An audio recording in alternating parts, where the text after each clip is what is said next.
Bismillahirrahmanirrahim.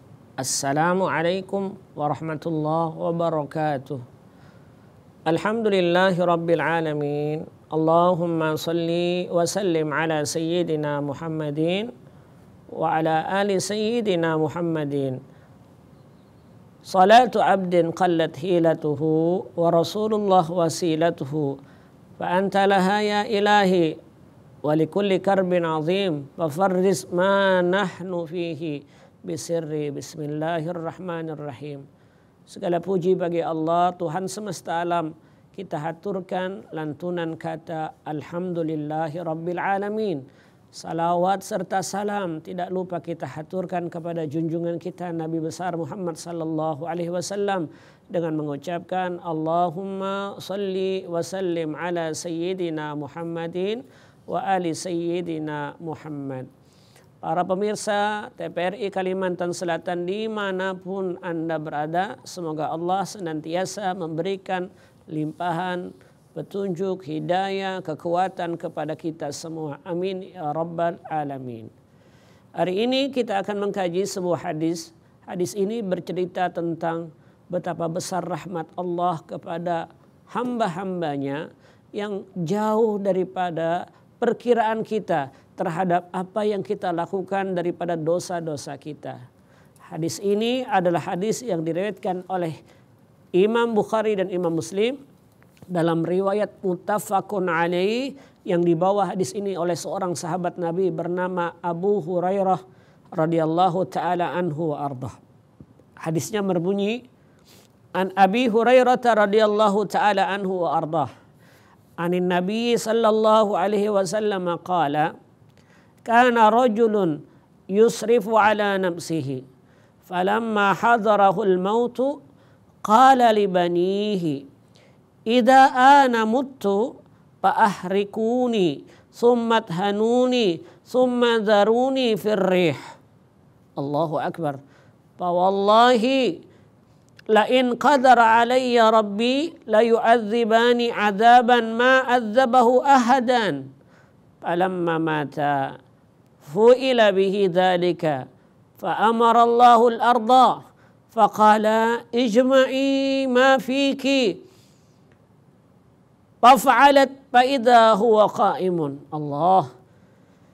Faqala ma hamalaka ala ma sana'ta ya 'abdi. Qala ya Rabbi khasyaituka ay wa fi riwayatin qala mukhafatuka ya Rabbi faghafara lahu.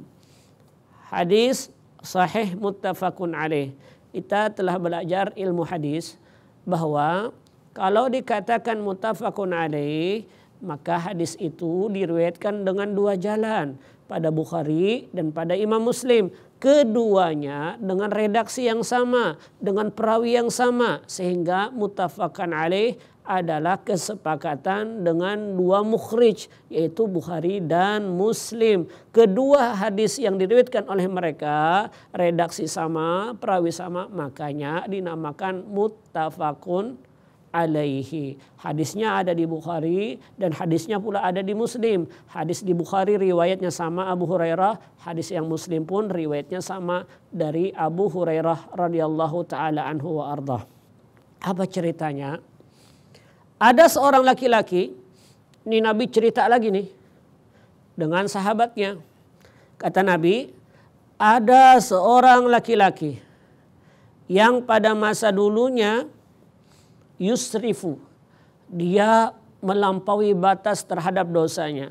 Apa yang tidak pernah dilakukannya semua dilakukannya. Syirik iya, minum-minuman iya, zina dilakukannya, berani orang tua dilakukannya. Semua tidak pernah alfa dia dengan dosanya. Allahu Akbar. Dia yusrifu ala nafsi. Tapi sekalipun dia melakukan dosa, dia berharap dia punya anak, anaknya tidak melakukan sebagaimana yang dilakukan oleh orang tuanya. Subhanallah. Dia sadar terhadap dosanya, dia sadar terhadap keadaannya. Dia tidak ingin anaknya mengikuti perbuatannya. Pada hakikatnya hati orang ini tidak bermasalah. Hati orang ini sebenarnya jauh daripada pikiran kita.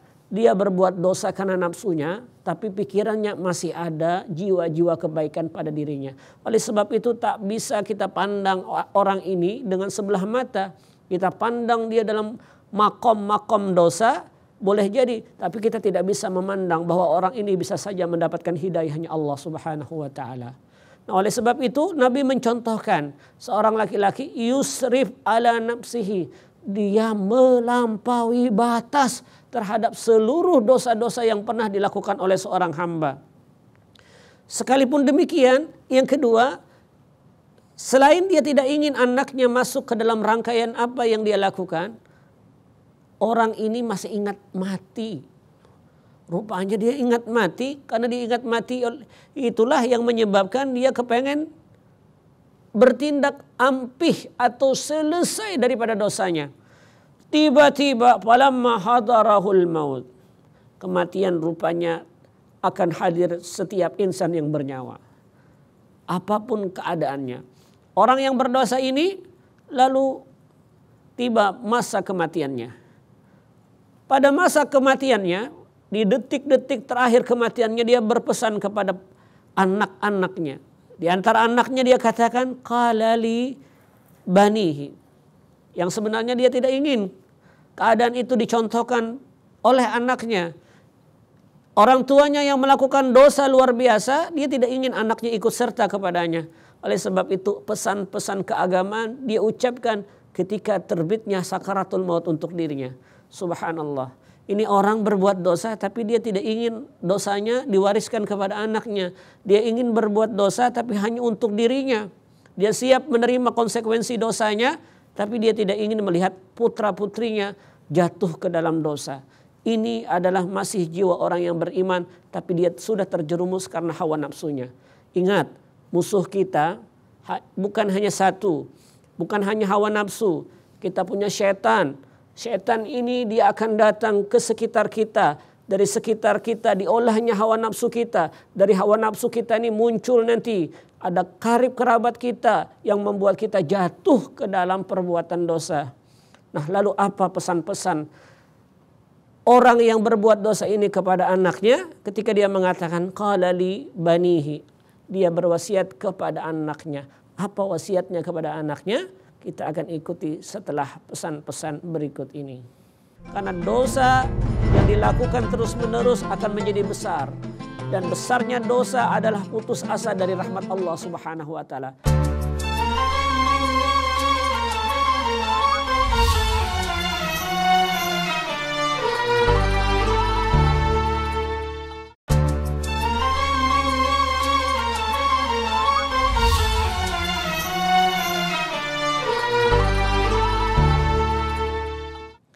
Allahumma salli wa sallim ala sayyidina Muhammadin wa ali sayyidina Muhammad. Salatu abdin qallat hilatuhu wa rasulullah wasilatuhu fa anta laha ya ilahi li kulli karbin azim fafaris ma ana fihi bisirri bismillahirrahmanirrahim.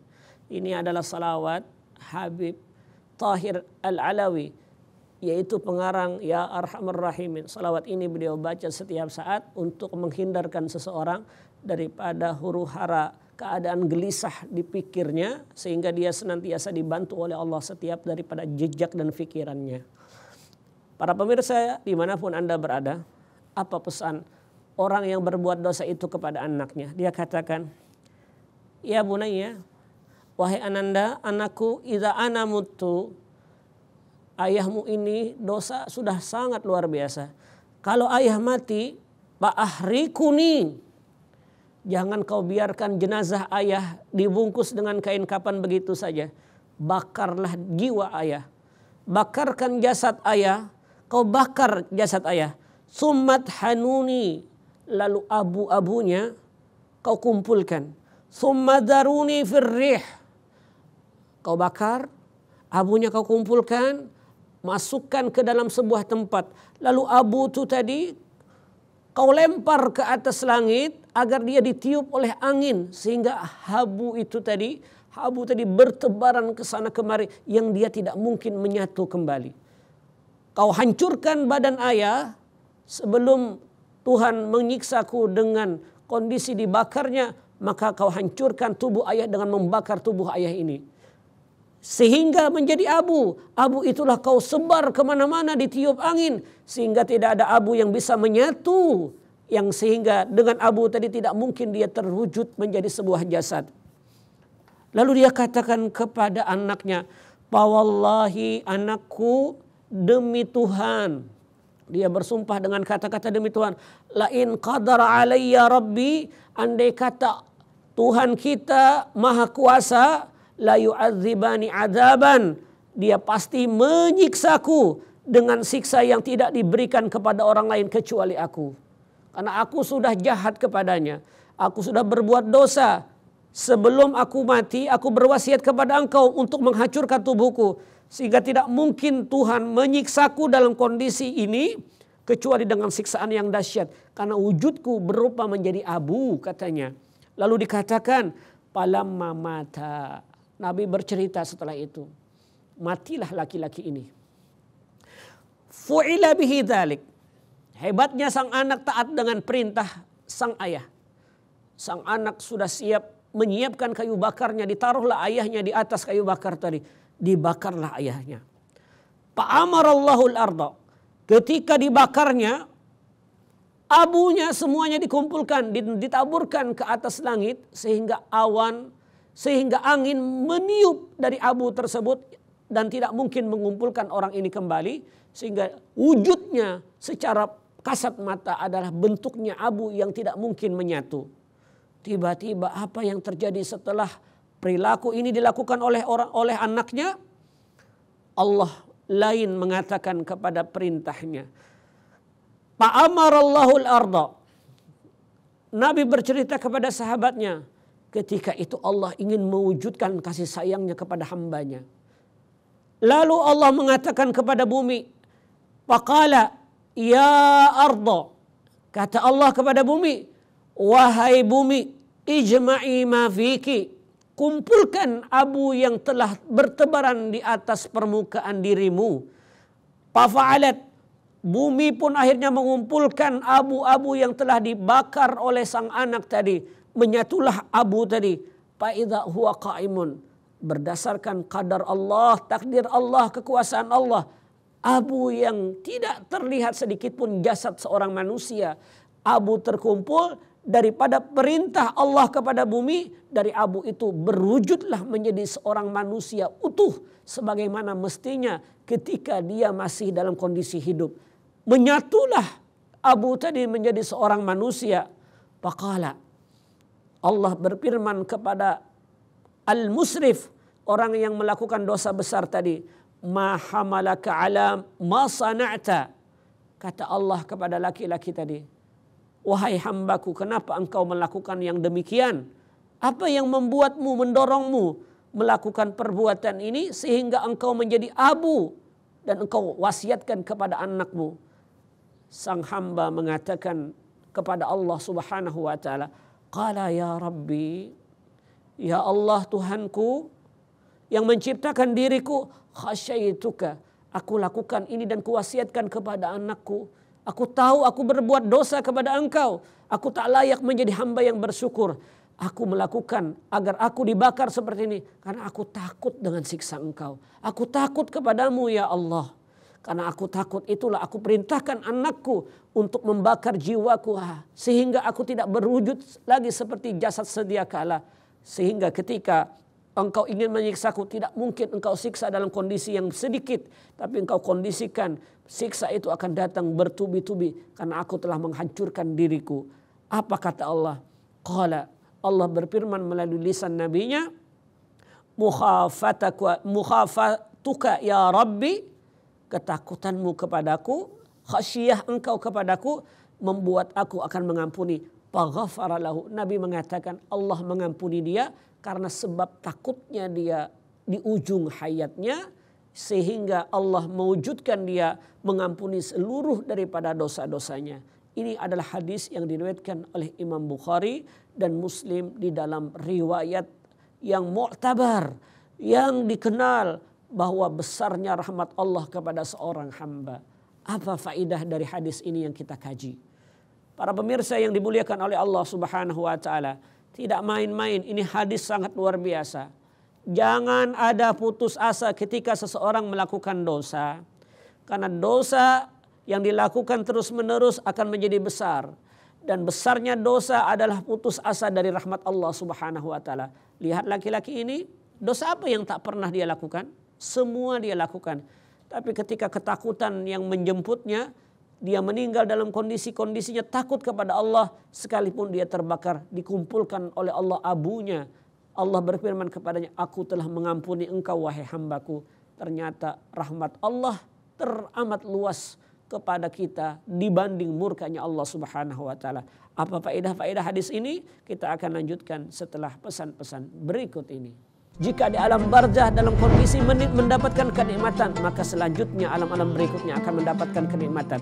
Tapi jika di dalam barzah kita sakit, maka lebih dahsyat lagi sakitnya setelah itu.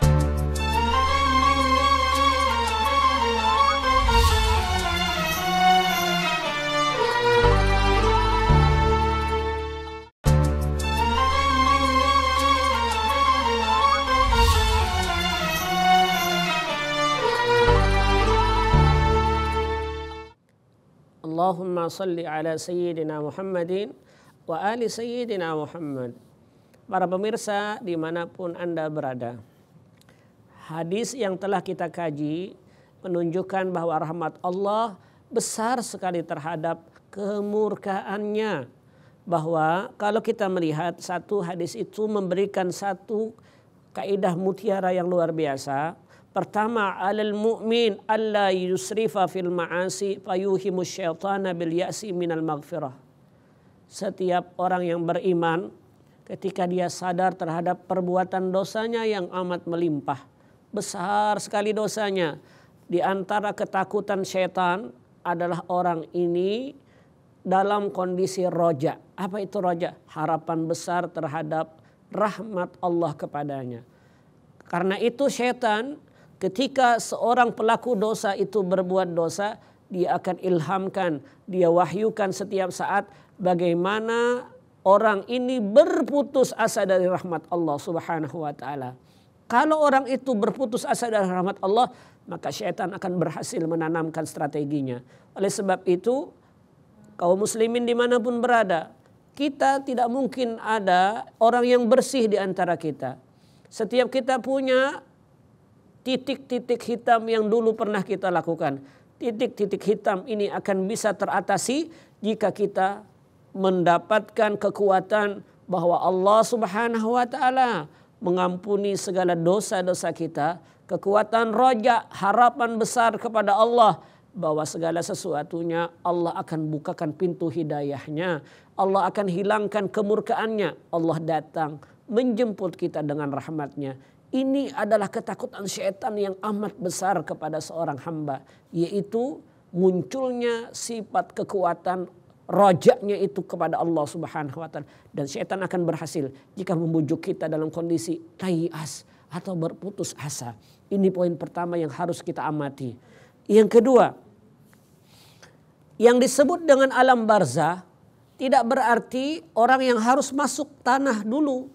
Karena alam barzah berbeda dari pikiran kita. Alam barzah bukan alam yang dimasukkan ke dalam tanah, di dalam kubur, lalu ditanya mungkar dan nakir, tidak. Setiap orang berbeda-beda cara matinya. Ada orang mati karena gugur dari pesawat, masuk ke dalam lautan, dari lautan pecah. Dia terbakar, kemudian lautan itu dia tersemayam di dalam lautan. Bagaimana cara pertanyaan mungkar dan nakir? Sehingga alam barzah, alam yang dimana tidak terjamak dari akal kita. Sehingga Nabi hanya menanamkan doktrin kekuatan keimanan bahwa alam barzah ada. Alam barzah, jasad kita masuk ke dalam tubuh, dalam tanah. Betul, kalau kita menganggap alam barzah adalah alam yang masuk ke dalam tanah, hanya sekedar zohirnya saja. Jasad kita yang masuk ke dalam tanah. Tapi ada kehidupan yang kita tidak tahu. Kita tidak tahu, hanya petunjuk Allah dan Rasulnya menyatakan bahwa setiap kehidupan di alam barzah akan dicatat dari hasil pekerjaan kita di dunia. Wa huwa awwalu babin min abwabil akhirah. barzah adalah salah satu pintu yang memasuki pintu akhirat. Jika di alam barzah dalam kondisi mendapatkan kenikmatan, maka selanjutnya alam-alam berikutnya akan mendapatkan kenikmatan. Tapi jika di dalam barzah kita sakit, maka lebih dahsyat lagi sakitnya setelah itu. Ini yang disebut dengan alam barzah. Alam barzah laisa lahu fil ardi. Alam barzah bukan hanya di dalam tanah, tetapi alam barzah adalah alam yang di mana Allah memiliki kekuasaan di dalamnya untuk mengatur kehidupan padanya. Ada orang mati dalam kondisi terbakar, ternyata dari terbakar Allah wujudkan dia kembali, kemudian menyatu dalam keadaannya dan dia kembali sebagaimana mestinya. Ada orang yang mati dalam lautan karena tenggelam, ternyata masih berlaku alam barzah di dalamnya. Sehingga alam barzah sangat luas definisinya. Ini yang kedua menurut para ulama. Yang ketiga, man arada ayyafirra minallah falyafir ilaihi bitaubat. La kama jahala ar-rajulu wa qala idza ana muntu fa ahrikuni.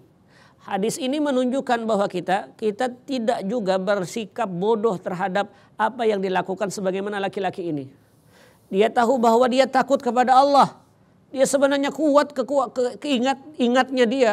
Kekuatan dia adalah ingin mendapatkan rahmatnya Allah. Tapi dia salah melakukannya. Dia wasiatkan kepada anaknya, anakku kalau bapak mati nanti kau bakar saja bapak. Sehingga Tuhan secara filsafatnya tidak mungkin mengumpulkan abu-abu itu. Ayah sudah menjadi abu.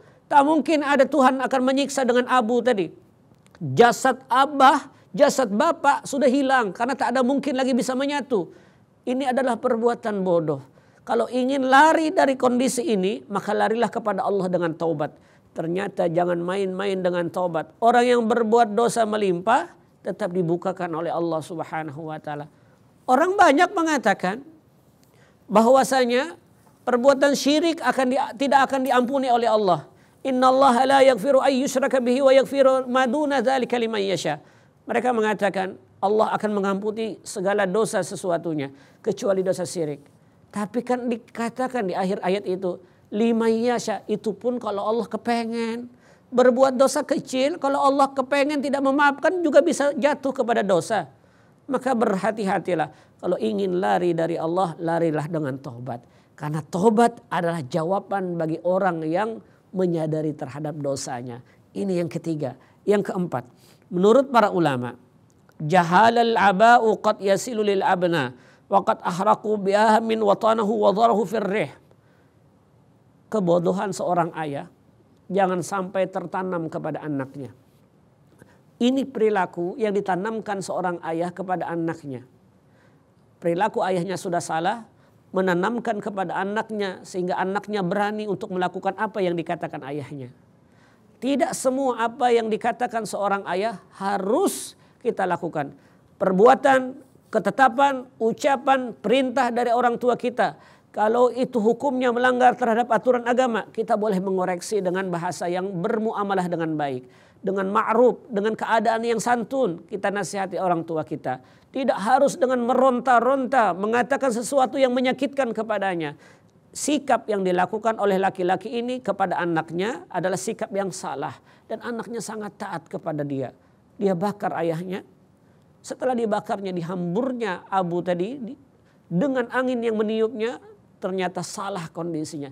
Harusnya sang anak bisa memberikan petunjuk kepada ayahnya agar ayahnya bertaubat kepada Allah Subhanahu wa taala. Tapi ayahnya juga salah, tidak pernah menanamkan pendidikan agama kepada anaknya, sehingga dari pendidikan, tidak adanya pendidikan agama itu membuat sang anak mengikuti apa yang diperintahkan oleh sang ayah. Ini adalah perintah yang nyata yang terlihat bahwa seorang ayah berpengaruh penting terhadap karakter seorang anak. Karena anaknya akan menjadi panutan cermin bagi ayahnya sendiri. Ini yang keempat dari nasihat hadis ini. Yang terakhir adalah, ingat, rahmat Allah teramat luas. Mintalah kepada Allah terhadap apa yang diinginkan daripada pengampunan dosa. Karena setiap dosa akan ada dampaknya. Oleh sebab itu, pintu rahmat Allah sangat luas terbuka. Kalau kita meminta kepada Allah dengan kedua tangan kita agar Allah mengampuni segala dosa kita, tidak akan pernah kita itu tidak diampuni. Karena rahmat Allah teramat luas kepada hamba-hambanya. Oleh sebab itulah hamba seorang hamba akan mendapatkan apa yang dijanjikan oleh Allah. Man qala la ilaha illallah dakhalal jannah. Nabi bersabda, siapa yang menutup hidup dengan la ilaha illallah, Allah akan jamin dia masuk ke dalam surganya Allah Subhanahu wa taala. Ini adalah nasihat yang berharga. Semoga Allah senantiasa melindungi kita. Aku qauli hadza wa astaghfirullah li wa lakum wa lisairil muslimin. Wallahu muwaffiq ila aqwamit thariq. Assalamualaikum warahmatullahi wabarakatuh.